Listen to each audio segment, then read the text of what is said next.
Bismillahirrahmanirrahim. Assalamualaikum warahmatullahi wabarakatuh. Gimana kabarnya? Saya harapkan kamu semua selalu dalam sehat, kalian baik, dan selalu semangat untuk belajar. Anak, channel ini adalah channel pendidikan yang mencoba menjawab permasalahan pendidikan.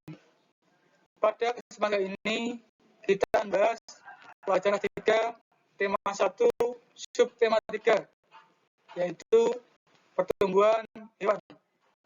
Tetapi sebelumnya kita lihat intro berikut ini.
Indikator pencapaian kompetensi.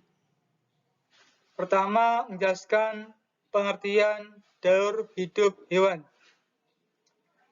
Yang kedua, menjelaskan membuat karya dekorasi dan unsur-unsurnya.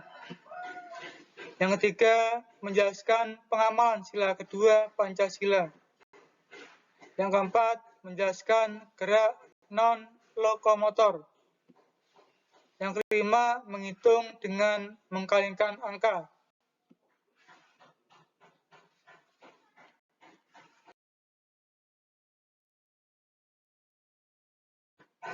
Daur hidup hewan. Anak tahu artinya? Daur hidup hewan. Ya. Jadi, daur hidup atau daur hidup hewan adalah tahap atau siklus perkembangan hewan sejak menetas atau lahir sampai dewasa. Hewan memiliki ciri sama dengan makhluk hidup lainnya, seperti dia mengalami pertumbuhan dan perkembangan. Contoh, ayam ya. Nah ini, gambar ayam. Ayam bertelur, telur diengerami jadi apa?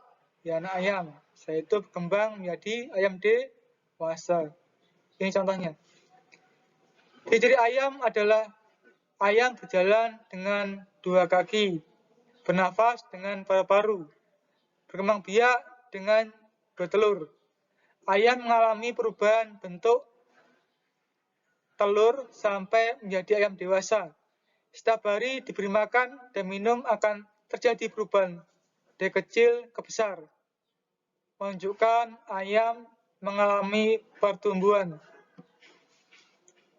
Nah, ini yang kedua gambar apa, Nak? Ya, yang kedua gambar kucing ya.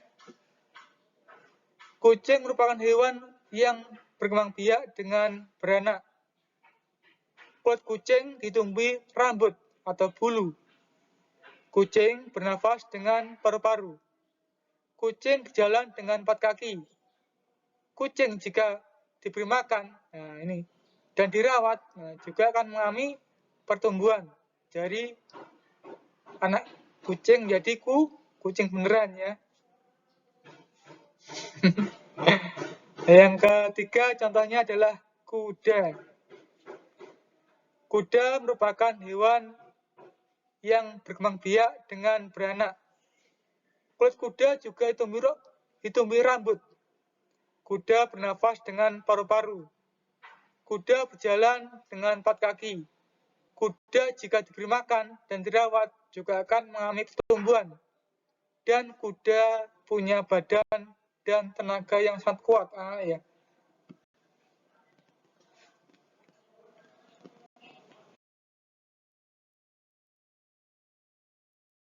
Nah, ini contoh ikan. Contoh keempat ya. Ikan berkembang biak dengan bertelur. Ikan dapat bertelur ribuan anak. Telur menetas menjadi larva. Larva tumbuh menjadi ikan kecil dan berubah menjadi ikan dewasa. Itu apa? Dalur hidup hewan ya. Hewan ikan maksudnya. Yang kelima kita lihat gambar katak ya. Katak berkembang biak dengan bertelur ya. Jadi katak itu berkembangnya itu dengan bertelur anak ya. Setelah itu telur akan berubah jadi berudu. Berudu berubah jadi apa? Katak muda. Jadi berudu nanti pertama keluar 2 kaki, lalu tambah 2 kaki di belakangnya. Lalu setelah itu membesar jadi katak muda, tetapi masih punya ekor ya. Setelah menjadi dewasa maka ekornya terputus. Jadi dia nggak punya ekor lagi kalau dewasa. Ya, sekarang kita bicara mengenai serangga. Kupu-kupu merupakan hewan serangga, anak. Jadi kupu-kupu itu berkembang biak dengan bertelur dan menetas menjadi ulat. Ulat memakan daun dan membesar, lalu mencari tempat yang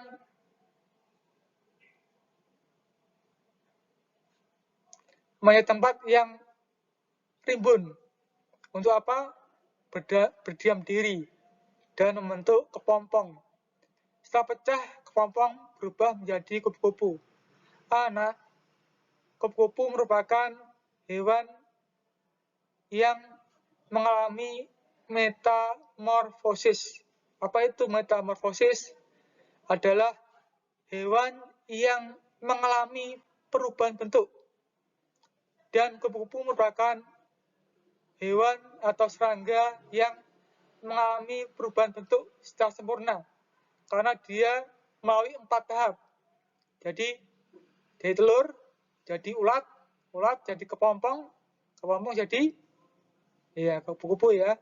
Jadi dia mengalami 4 kali perubahan. Karena itu dia mengalami metamorfosis sempurna. Yang kedua ini apa, nak? Iya. Yang kedua nyamuk ya. Siapa karena nyamuk? Setiap hari kamu dimakan nyamuk ya, kamu ya. Dimakan nyamuk. Nyamuk berkembang biak dengan bertelur dan menetas menjadi jentik-jentik. Maksudnya jentik-jentik itu gut-gut anak ya, yang biasa kamu lihat di sungai ya, banyak ya, dan biasa dimakan oleh ikan. Jentik ini akan berubah menjadi pupa. Pupa itu seperti kepompong anak, ya, hampir sama dengan kepompong. Dan akhirnya pupa berubah menjadi nyamuk. Anak, nyamuk dalam proses perubahannya ini sangat cepat, ya, 3 hari, seminggu mungkin udah jadi nyamuk, ya. Dan yang paling bahaya adalah nyamuk demam berdarah, yaitu nyamuk Aedes aegypti ya. Karena itu kita harus hati-hati ya. Jangan sampai kita melihat umpama ada botol yang tergenang air atau mungkin tempat yang terkena air dalam jangka waktu yang lama, itu lebih baik kita timbun atau kita buang airnya supaya apa? Tidak ada nyamuk yang bersarang situ ya. Sehingga nanti kalau nyamuknya ternyata nyamuk Aedes aegypti, akibatnya gimana? Ya. Maka pasti daerah itu akan ada yang kena penyakit demam berdarah ya. Jadi nyamuk ini mengalami 4 kali perubahan dan termasuk mengalami metamorfosis sempurna ya, seperti kupu-kupu.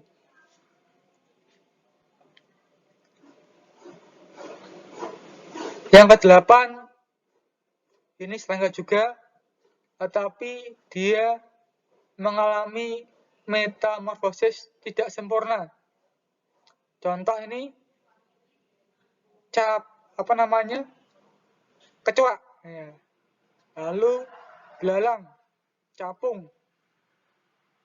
Kenapa tidak mengalami metamorfosis sempurna? Karena dia hanya mengalami 3 perubahan saja dalam berubah menjadi dewasa atau dalam daur hidupnya. Yaitu setelah, ini contoh kecoa ya, yang gambar samping ini, yaitu setelah kecoa itu bertelur, maka dia menjadi nimfa ya. Jadi seperti kecoa tapi kecil ya. Setelah nimfa langsung berubah jadi kecoa ya, kecoa dewasa ya. Sama dengan belalang dan capung. Capung itu apa, anak? Iya. Kalau bahasa kita TTI ya.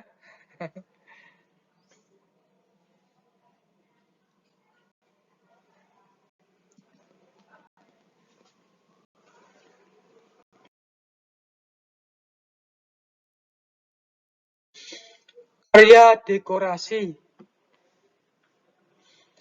Karya dekorasi adalah karya seni rupa yang tujuannya untuk memperindah bentuk aslinya. Keindahan dari karya ini, unsur-unsurnya adalah terletak pada pertama, garis, kedua, bentuk, ketiga, warna.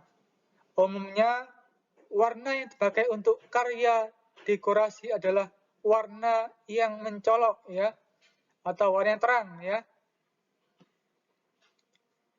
Walaupun karya dekoratif terkadang berbeda dari bentuk aslinya, tetapi kesan benda aslinya masih tampak. Contohnya, ini pada gambar ikan. Ini warna yang digunakan apa, anak? Iya, warna oranye, kuning ya kan, merah, biru, hijau ya. Yang itu sangat mencolok sekali ya. Dan itu merupakan ciri dari karya dekorasi ya. Jadi gambar ikan di mana dekorasi ikan ada banyak. Ini macam-macam dekorasi atau model karya dekorasi ikan ini ada banyak, anak ya. Dengan paduan warna, bentuk, dan garis yang menunjukkan sisi keindahannya. Tetapi kalau kita perhatikan tetap bentuk aslinya masih ada.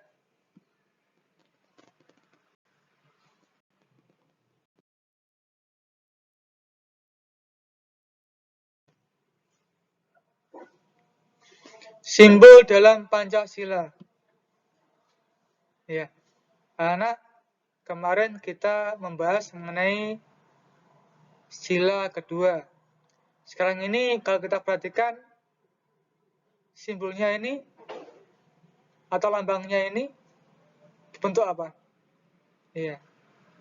Bentuk rantai emas ya.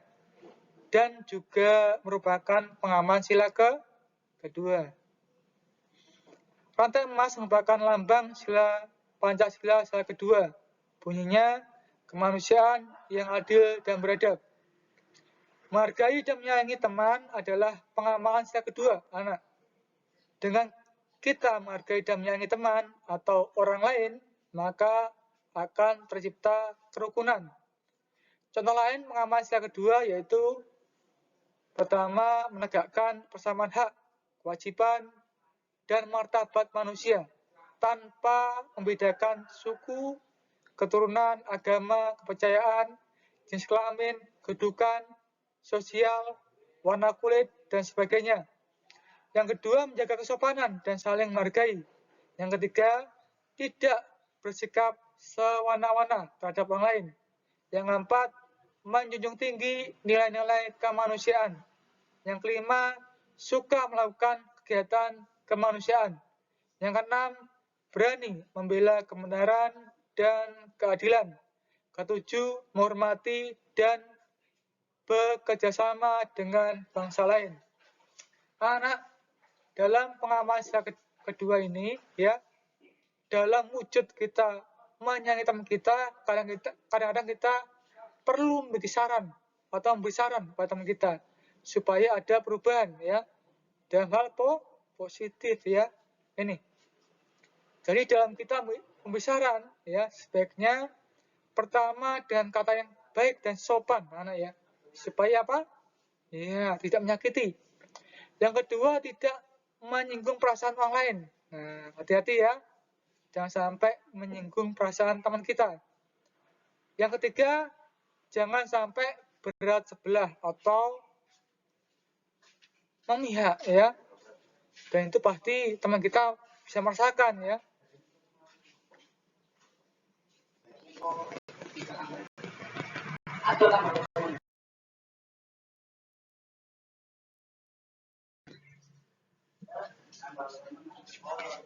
Gerak non-lokomotor. Ya. Gerak non-lokomotor yaitu pergerakan seorang yang tidak disertai perpindahan tempat. Nah, ini contoh gerak non-lokomotor. Biasanya kamu kalau olahraga pasti sering melakukan gerak pemanasan atau gerak non-lokomotor, di mana setiap gerakan olahraga yang kamu lakukan itu tidak disertai dengan perpindahan tempat. Contoh ini, pernah pemanasan kepala, jadi kepala tekuk ke kanan atau ke kiri atau ke depan, ya, itu merupakan gerak pemanasan, ya, dan merupakan gerak non-lokomotor. Yang kedua, pemanasan punggung dengan tangan ditarik ke belakang, ya. Yang ketiga, pemanasan lengan. Nah, ini contohnya bisa kamu lihat. Dengan tangan ditarik ke kiri dan kanan. Dan ditahan oleh tangan yang lain. Yang keempat, menarik badan ke atas. Kelima, menyamping ke badan atau menarik badan ke samping, baik kanan maupun kiri. Yang keempat, badan dan kepala ditarik ke samping juga, ya, secara bergantian. Yang ketujuh, mutar pinggang. Yang kedelapan, memutar lutut, ya. Yang kesembilan, pemanasan kaki, ya, dengan cara memasang kuda-kuda. Ke-10, mendorong dinding. Ke-11, mengangkat dengan satu kaki. Ke-12, sama, hanya diangkat kakinya di depan, atau tadi ke belakang, ya. Yang ke-13, angkat kaki juga, ya, tapi ya ditarik ke depan kakinya, ya. Ke-14, setengah jongkok, ya. Itu juga merupakan gerak non-lokomotor, di mana pergerakan itu tidak disertai dengan perpindahan tempat.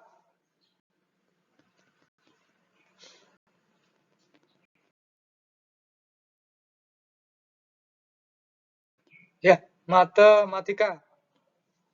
Perkalian adalah cabang dari aritmatika, di mana penjumlahan berulang dengan bilangan yang sama. Sifat dalam perkalian ada dua. Pertama, komutatif, yakni pertukaran perkalian, dan distributif, yaitu penyebaran dari hasil perkalian dengan menjumlahkan secara merata. Ini contohnya. Contoh perkalian satuan dan satuan. 2 kali 7. Untuk sifat komutatif maka tinggal ditukar. Yang sebelumnya di depan, di belakang, ya. Ini. Jadi akhirnya 7 kali 2, ya. Yang kedua, untuk sifat perkalian distributif, ya. 6 kali 7 sama dengan, nah ini, 6 ditambah 6 ditambah 6 ditambah 6, ditambah 6, ditambah 6, ditambah 6. Sejumlah 7 ya. Jadi didistribusikan secara merata ya, dengan menjumlahkan dan nilainya sama dengan ya kalian sebelumnya.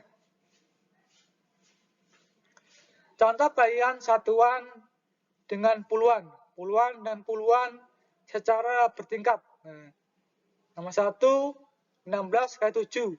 Kalau kita gambarkan, nah ini. Jadi secara bertingkat anak ya. Maka, nah ini kita kalikan dulu.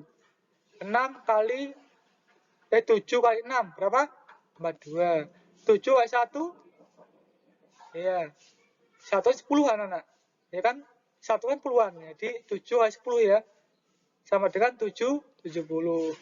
Kalau jumlah semuanya, ya, jumlahnya 112. Yang kedua, untuk perkalian bertingkat puluhan dan puluhan, yaitu 35 kali 23. Kalau kita gambarkan, ya, yang sedemikian ya. Lalu kalau kita jabarkan, perhatikan dulu. Untuk satuan, kalikan dulu satuan yang satuan, belakang. 3 kali 5 berapa? 15. 3 kali 30, ya, sama dengan 90. Yang kedua, untuk kita kalikan yang puluhan, yaitu apa? Berapa? 2. 20 kali 5 berapa? 100. 20 kali 3, hasilnya 20 kali 30, 600. Jadi semuanya kita total, ya, jadi 5 ditambahkan 5 atau 5 ya, 9 tambah 1, 10, tambah 1, menambahkan ke depannya. 1 tambah 6, 7 tambah 1 tadi, ya 8. Jadi semuanya nilainya 805. Mungkin itu dulu yang bisa Pak Ida sampaikan. Kurang lebihnya Pak Ida minta maaf. Wassalamualaikum warahmatullahi wabarakatuh.